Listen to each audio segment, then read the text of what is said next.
Assalamu alaikum. Here psychology studied by server. So today our topic about cultural intelligence. So firstly we discuss about something cultural intelligence. Today workplace are more multicultural cultures and normal to work people for many different places. Background is बहुत सारे लोग different places पर work करते हैं जिसमें culture भी different होता है, जिसमें कल्चर एथिकल बिलीव्स होते हैं, मल्टी जनरेशनल ऑर्गेनाइजेशंस हैं जो कि इसके ऊपर वर्क करती हैं। कल्चर रेफरेंसेस हमारे जो हैं वो एजम्पशंस, हमारे एटीट्यूड जो हैं वो बहुत डिफरेंट होते हैं। डिफरेंट कल्चर के डिफरेंट क्लासेस भी होते हैं जो कि between different departments and terms and conditions के ऊपर ऑर्गेनाइजेशन के अंदर जो है वो चल रहे होते हैं। अब what is in culture intelligence? Professor Christopher Earley and soon Ang introduced the concept of culture intelligence in 2003 book of the same name. Culture intelligence is also known as culture continent क्वेश्चनेट। Culture क्वेश्चनेट जो है वो एक ऐसी book है जिसके अंदर जो है वो दो बहुत ही जबरदस्त professor Christopher Earley and Soon Ang ने जो है इसके ऊपर रिसर्च क्रिएट की और इन्होंने सीक्यू को ऊपर जो है वो डिफरेंट कल्चर की अडॉप्टेशन और एबिलिटीज के ऊपर सेटिंग्स क्रिएट की। जो है पीपल विद हाई सीक्यू यानी कि जिनकी कल्चर इंटेलिजेंस है, कल्चर जो है वो क्रिएटेड हाई होती है, वो डिफरेंट काइंड ऑफ कल्चर्स के जो है वो स्किल्स और इन्वायरमेंटल जो है न्यू इन्वायरमेंट से काफी कॉन्फिडेंस हासिल करते हैं। Judgement based observation and evidence उनके अंदर मौजूद होते हैं। अब इसके कंपोनेंट्स क्या होते हैं? Influential Harvard business review article, जो ये एक आर्टिकल है जिसके अंदर इसके 3 कंपोनेंट्स के बारे में जो है वो बताया गया, जिसमें हेड, बॉडी एंड हार्ट तीनों चीजें जो है वो शामिल होती हैं। Head is the knowledge and understanding that need good CQ, कि हमारा जो हमारी अंडरस्टैंडिंग और नॉलेज से हम अपना जो है गुड सीक्यू को जो है वो रिसर्च करते हैं, जिसके अंदर हम अपनी स्ट्रेटजीज बनाते हैं, इंफॉर्मेशन कलेक्ट करते हैं, स्ट्रेटजीज का रिकॉग्नाइज करते हैं और कल्चर शेयर्ड अंडरस्टैंडिंग होती है जिससे हम अपनी जो है वो डिसीजन बनाते हैं और कम्युनिकेशन को एनेबल करते हैं, अडॉप्ट करते हैं। फिर आती है body. Body means translating culture, यानी कि कल्चर की ट्रांसलेशन को जाहिर करती है, उसकी इंफॉर्मेशन को हमारे विजिबल एक्शंस के जरिए, कि हम किस तरह के, किस कल्चर में किस तरह के क्लोथ्स पहने जाते हैं, किस कल्चर में किस तरह की जो है वो वेयरिंग की जाती है, इस तरह से किस तरह के जेस्चर्स हैं, लैंग्वेज है, बॉडी लैंग्वेज है और जो है वो हमारे सिग्निफिकेंट टास्क होते हैं, ये चीजें जो है हमारे कल्चर्स को रिप्रेजेंट करती हैं। फिर heart, to having a high CQ with need a self assured, not afraid to make honest mistakes and confident enough to keep improving by tackling new culture situations, that is called the hard CQ, जिसमें high CQ होती है। अगर हम honest है, हमारी mistakes कम होती हैं, हम कॉन्फिडेंट होते हैं तमाम कल्चरल सिचुएशंस के दौरान, तो इसमें हमारा हार्ट बहुत ही इंपॉर्टेंट वर्क प्ले करता है। फिर आता है एडवांस कल्चर इंटेलिजेंस, जिसमें जो है वो there are many reason why it's beneficial to develop your culture intelligence. First जो है वो हेल्प करता है इफेक्टिवली हमारी जो है डिफरेंट वे में, whether you are working abroad और whether you are working on your culture diverse, यानी कि आप अगर अपने मुल्क में रहकर काम कर रहे हैं या मुल्क से बाहर रहकर काम करें, ये आपके कल्चर को जो है वो रिप्रेजेंट करता है। कल्चर फॉक्स एप्स जो है वो उसको रिप्रेजेंट करता है। आपको जो है अपसेट और एम्बेरसमेंट और पोटेंशियली जो है वो आप डील कर सकते हैं बाय द प्रोजेक्ट से। ठीक है, उसके बाद आता है CQ also give you a insight into culture every organisation your work with.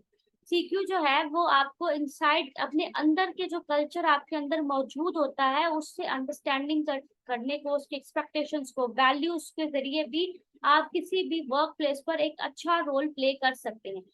इसके लिए कुछ डिफरेंट आर्टिकल्स भी लिखे गए हैं, जिसमें हार्डीज के 4 टाइप ऑफ कल्चर का आर्टिकल है, इसमें कंपटीशन वैल्यू फ्रेमवर्क का आर्टिकल है, जिसमें ये रिसर्चेज हुई है about the everything in CQ के हमारे कल्चर की कल्चर के क्या एडवांटेजेस होते हैं हमारी इंटरनेशनल असाइनमेंट्स, इंटरनेशनल वर्क में, हमारी वहाँ पे वर्किंग कंडीशंस में क्या रोल प्ले करता है। फिर culture intelligence and emotional intelligence. Culture intelligence जो है वो ट्रूली रिलेट करता है बाय द इमोशनल इंटेलिजेंस। इसमें जो है वो इसके स्टेप फर्दर स्टेप्स है, जिसमें अगर हाई ईक्यू होगी, हाई इमोशनल जो है वो इंटेलिजेंस होगी हमारी, तो इसके अंदर जो है वो आपको पीपल्स की फीलिंग, उनकी नीड्स, उनकी अंडरस्टैंडिंग, उनसे अंडरस्टैंड करना bye their emotions, bye their behaviour, ये हमारे लिए बहुत आसानी पैदा हो जाती है अगर अंदर हमारे इमोशनल इंटेलिजेंस का हमें पता हो तो। हम अंडरस्टैंड कर पाते हैं, हम कल्चरल फैक्टर्स पर जो है वो बहुत ही एक अच्छा रोल प्ले कर पाते हैं, अडॉप्ट कर पाते हैं बिहेवियर उन लोगों के भी अपने ऑन बिहेवियर के और उन लोगों के बिहेवियर के अकॉर्डिंग। फिर आ जाता है इम्प्रूव योर कल्चर इंटेलिजेंस। ये एक बुक है जिसमें द कल्चर इंटेलिजेंस के डिफरेंसेस बताए, डॉक्टर डेविड लिवरमोर ने लिखी थी, जिसमें इसने प्रैक्टिकल एस्पेक्ट्स बताए थे सीक्यू के, CQ drive, CQ knowledge, CQ strategy and CQ actions. ये 4 चीजें हैं जिन्हें करने से हम अपने सीक्यू को जो है वो इम्प्रूव कर सकते हैं। सीक्यू ड्राइव जो है वो एक ऐसी मोटिवेशन है जिससे हम अपने डिफरेंट कल्चर्स के ऊपर रिस्पॉन्ड कर सकते हैं। People who don't care what shapes inform a society are likely to adopt well to it. यानी कि जो लोग ज्यादा इस चीज की परवाह नहीं करते कि हमारे एक्शन से हमारी सोसाइटी पर क्या अडॉप्टेशन आएंगी, वो जो है वो ज्यादा अच्छे से जो है वो काम कर पाते हैं, क्योंकि उन्हें इस चीज का फर्क नहीं पड़ रहा होता कि हमारे काम से क्या इम्पैक्ट आएगा। वो फर्क वो उनके माइंड में ये चीज होती है कि हम ऐसी पॉसिबिलिटीज लाएं कि हमारे काम करने से, हमारे डील करने से, हमारे इंटरेस्ट से, हमारी एक्साइटमेंट से सोसाइटी की बेटरमेंट ही हो। वो उनकी ड्राइव ऐसी क्रिएट हो जाती है। इसमें जो है वो स्ट्रेटजी जो आती है वो है जिसमें आप सीक्यू ड्राइव, जिसमें आप एक्सप्लोर करते हैं। For example get to know new people in different communication and social groups में हम दूसरे नए लोगों को जानते हैं, हम फॉर रीजन लैंग्वेज को जानते हैं, हम क्रॉस कल्चरल कम्युनिकेशन स्किल्स को जो है वो जनरल एरियाज में जो है वो जान पाते हैं। जब हम नए लोगों से मिलते हैं, वॉलंटियर करते हैं, हम कांटेक्ट करते हैं विद अदर टीम ऑर्गेनाइजेशंस के साथ, ग्रुप ऑफ डिफरेंट कल्चर्स के साथ, अपने सीक्यू को इनहेंस करने के लिए। उसके बाद आ जाती है जी सीक्यू नॉलेज में, जिसमें हम नेसेसरली जो है वो details, every details of cultures के बारे में जानने की कोशिश करते हैं, पीपल के बिहेवियर को, वैल्यूज को, बिलीव्स को, उनके इंडिविजुअल रूल्स को, उनके बिहेवियर जो कि उनकी सेंस ऑफ ह्यूमर से उनके कैसा बिहेवियर शो होता है, उनके क्या रूल्स हैं, उनके क्या बॉडी लैंग्वेजेस हैं, वो कैसे दूसरे कल्चर्स के साथ इंटरेक्ट करते हुए क्या ऑब्जर्वेशन शो करते हैं, कि वो शेक हैंड्स, इस तरह की चीजें जो है डिफरेंट कल्चर्स में की जाती हैं, अपने फेशियल एक्सप्रेशंस के जरिए, अपने जेस्चर्स के जरिए जो है वो अपनी बॉडी लैंग्वेज को शो करवाया जाता है। फिर सीक्यू स्ट्रेटजी में जो है वो आ जाता है कि कल्चरली जो है वो कैसे हम फॉर्मुलेट कर पाते हैं, रूबूस्ट कर सकते हैं अपने कल्चर सेंसिटिव स्ट्रेटजीज को, कि हम कैसे किसी को जो है वो कंपनसेट कर सकते हैं by their thinking, by over thinking, by of different effect of instinctive naturally plannings के जरिए। here are there 3 ways to more to develop the habit। Interactive and naturally feeds होती है हमारी प्लानिंग्स के बाद। There are 3 ways to develop the habit। अब habit develop करने के भी 3 तरीके हैं, इसमें आप क्वेश्चंस कर सकते हैं, assumptions क्रिएट कर सकते हैं डिफरेंट वेज में, डिफरेंट कल्चर में। फिर आप keep close I and local media and entertainment, अपनी कीप क्लोज आई रखना अपने एनवायरमेंट पर, अपने बिहेवियर्स पर, अपने इनसाइड कल्चर्स पर, उनको रिवील करने की कोशिश करना, लोकल मीडिया पर, इंटरटेनमेंट चीजों पर जो है वो अपनी ऑब्जर्वेशन रखकर आप काम कर सकते हैं। फिर कीप डायरी और अपने कल्चर ऑब्जर्वेशन के बारे में, फ्रस्ट्रेशन, सक्सेस के बारे में नोट डाउन करना, एक डायरी बना लेना, उसके अंदर अपनी चीजों को नोट करना। वो भी आप वो लॉन्ग टर्म आपके पास फोकस रहता है, जब भी आपको किसी चीज की जरूरत पड़े अपनी डायरी ओपन करें और उसके अंदर चेक कर लें। तो ये हम स्ट्रेटजी बना सकते हैं अपनी सीक्यू को इनहेंस करने के लिए। फिर सीक्यू का एक्शन क्या होता है? सीक्यू का एक्शन ये होता है कि हम लास्ट एलिमेंट पर भी जो है अपने तमाम पर्टिकुलर चीजों के बारे में, बिहेवियर के बारे में, अपने जो है वो अपने प्लान्स के बारे में रिएक्ट कर सकते हैं, अकॉर्डिंग योर प्लान्स के बारे में रिएक्ट कर सकते हैं। फिर हम अपने बिजनेस की चीजों के बारे में, अपनी वर्किंग के बारे में अपने प्रिपेयर्ड रहते हैं हर वक्त, हम अननोटिस्ड नहीं होते किसी भी चीज के बारे में, राइट थिंग पर हम हमेशा। So next lecture is CQ action. Next is the topic is about the last element of CQ relates in with a particular and according to your plan।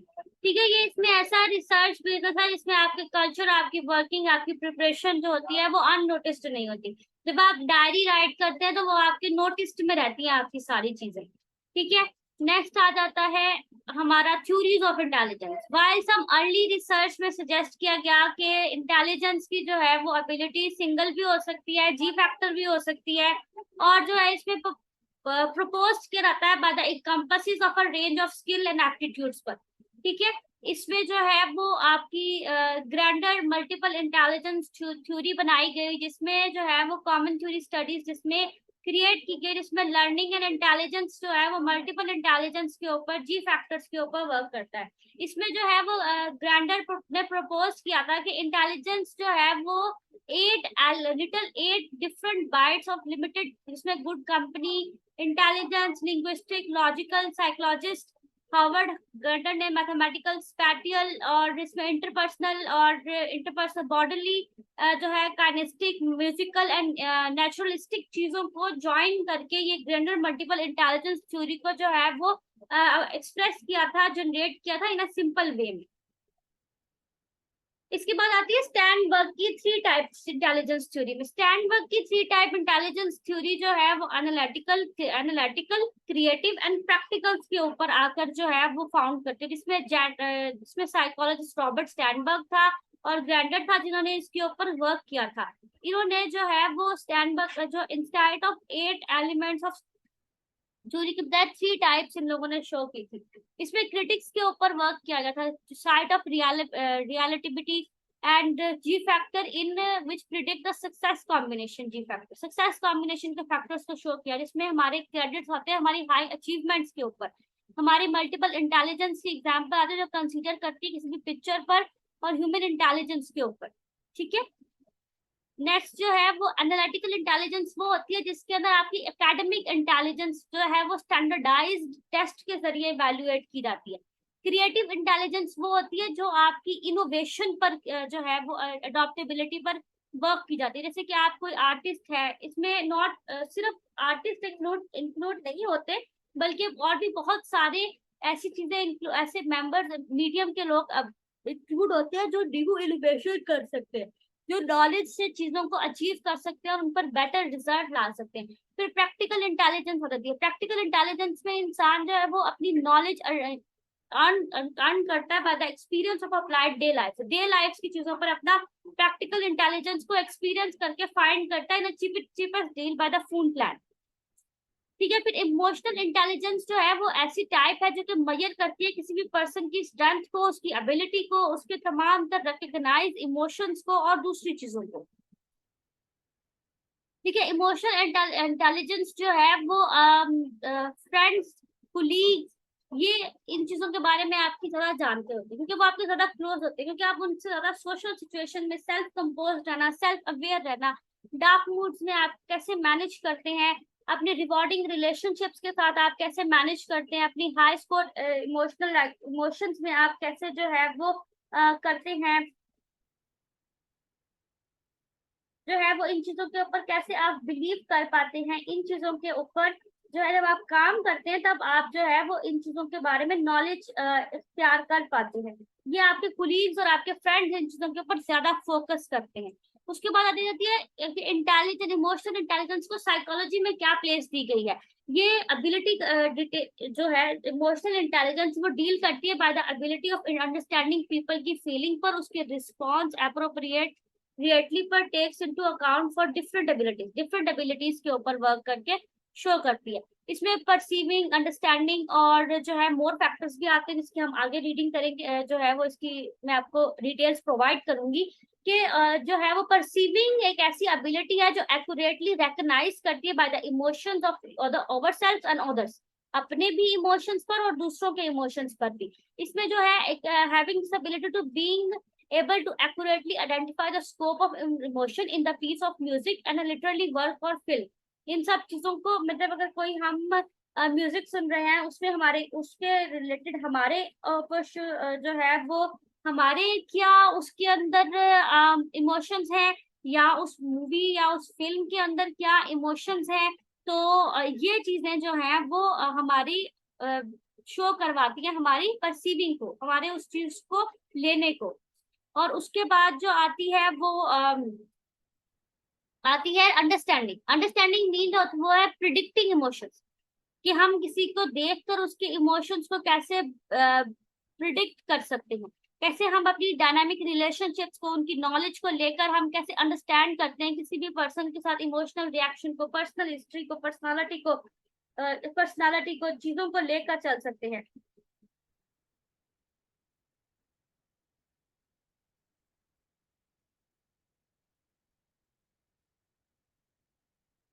लेकर चल सकते हैं। उसके बाद आती है हमारी मैनेजिंग। मैनेजिंग एक ऐसी एबिलिटी है जो कि अप्रोक्सीमेटली एक्सप्रेस करती है, अप्रोक्सीमेटली जो है वो इमोशंस को हमारे एक्सप्रेस करती है बाय द सिचुएशन, हमारे मैनेज करने को, हमारे जो है वो क्या कहते हैं उसको, हमारे इमोशंस को, सिचुएशंस को मैनेज करने के लिए। फिर आ जाती है यूजिंग। यूजिंग जो है वो एक ऐसी finding and creative adoptive emotion है जो कि इंक्लूड करती है बाद इमोशनल रिकवरी को। वो हमारी एबिलिटी है कि हम लाइफ की हाई एंड लोज में अपने इमोशंस को कैसे यूज करते हैं। फिर उसके बाद आ जाती है characteristics of intelligence. Characteristics of intelligence जो है ये ह्यूमन इंटेलिजेंस का कॉन्सेप्ट है जिसके अंदर आप अपने आईक्यू के बारे में, small factors and well rounded intelligence के बारे में जान सकते हैं। जिसमें ह्यूमन इंटेलिजेंस का कॉन्सेप्ट ये है कि हम long way of for simple ji factor और इंटेलिजेंस क्वोटिएंट पर अपने सोशल सर्वे के जरिए, अपने इमोशनल इंटेलिजेंस, अपने प्रैक्टिस, अपने एनालिटिकल इंटेलिजेंस के जरिए, अपनी सीमिंगली एग्जॉस्टिव के जरिए, और जो है वो अपने रेफरेंस ऑफ इंटेलिजेंस, अपनी नॉलेज, अपनी अडॉप्टेशन और इवॉल्विंग रिसर्च रिमेन सब्जेक्ट्स के ऊपर वर्क करके कैसे हम जो है वो अपने इंटेलिजेंस को, अपने आईक्यू को जो है वो बिल्ड कर सकते हैं। Nature controversy. नेचर कंट्रोवर्सी जो है वो एक age old dispute behavioural psychologist and philosophers and theologists की थ्योरी है जो कि कॉन्शियसनेस पर जो है वो फैक्ट करती है।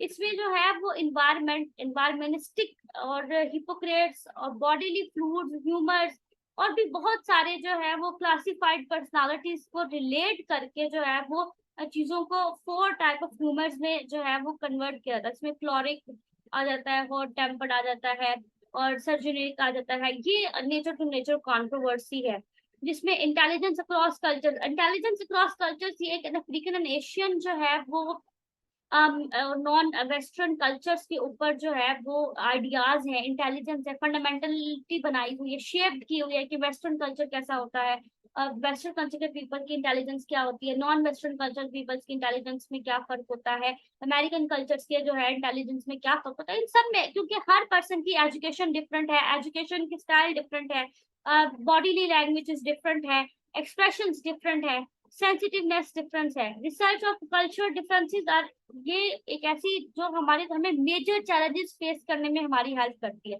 बैलेंस करने में हमारी हेल्प करती है। वेरियस कल्चर्स के अकॉर्डिंग हम अपने स्टैंडर्ड और अपनी चीजों को असेस कर सकते हैं, लाइट कर सकते हैं, वैल्यू कॉन्सेप्ट्स को जान सकते हैं। तो ये हमारी माइंडलेस एप्लीकेशन जो है वो हमारे कल्चर्स के जरिए हमारे डिजायर्स को, हमारे सजेशंस को, हमारे कंपैरिजंस को अक्रॉस कल्चर्स को जो है वो एक ऐसा इंटेलिजेंस बिल्ड कर देती है कि हम किसी को ना तो बुरा कहते हैं, ना ही उसके साथ किसी के साथ हम जो है वो पार्शियलिटी करते हैं। तो ये सब चीजें जो है वो इंटेलिजेंस आईक्यू में, इंटेलिजेंस, कल्चर इंटेलिजेंस और सीक्यू में आती है। That's all.